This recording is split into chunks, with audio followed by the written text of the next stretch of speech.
അതിൽ ഒരു പെണ്ണ് പറയുന്നുണ്ട്, ക്ലീൻ ആയ പെണ്ണിനെ സുന്ദരിയായി ഇരിക്കാൻ പറ്റൂ, ക്ലീൻ ആയാലേ നമുക്ക് ആരോഗ്യത്തോടെ ഇരിക്കാൻ പറ്റൂ എന്നൊക്കെ പറയുന്നുണ്ട്.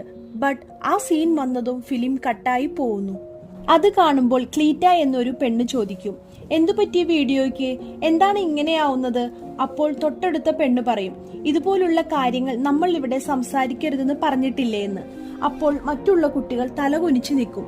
പിന്നെയും വീഡിയോ സ്റ്റാർട്ടാവും. ഇപ്പോഴാണ് നമ്മുടെ ഹീറോയിനെ കാണിക്കുന്നത്. ഇപ്പോൾ ഇവർക്ക് 15 വയസ്സ് കഴിഞ്ഞ് 16 വയസ്സിലേക്ക് കടക്കാൻ പോകുന്നു. നെക്സ്റ്റ് സീനിനെ ഉറങ്ങുന്നതിനുള്ള ടൈമാണ് കാണിക്കുന്നത്. ബട്ട് നമ്മുടെ ഹീറോയിൻ മാത്രം ഉറങ്ങാതെ തലയിൽ വെച്ച ക്ലിപ്പ് ഉപയോഗിച്ച് എന്തോ ഡേറ്റ് മെൻഷൻ ചെയ്യുന്നുണ്ട്. പിന്നെ കാണിക്കുന്നത് ബ്രെക്സിൽ എന്ന ഒരു ലേഡിയെയാണ്. അവൾ വളരെ സ്ട്രിക്റ്റ് ആണ്. അവർ ആ കുട്ടികളോട് പറയും, ഇപ്പോൾ നിങ്ങൾ ലെവൽ 15 കഴിയാൻ പോവുകയാണ്, പിന്നെ നിങ്ങൾ ലെവൽ 16 പോകും, അത് കഴിഞ്ഞാൽ നിങ്ങൾക്ക് നല്ല പാരന്റ്സിനെ കിട്ടും.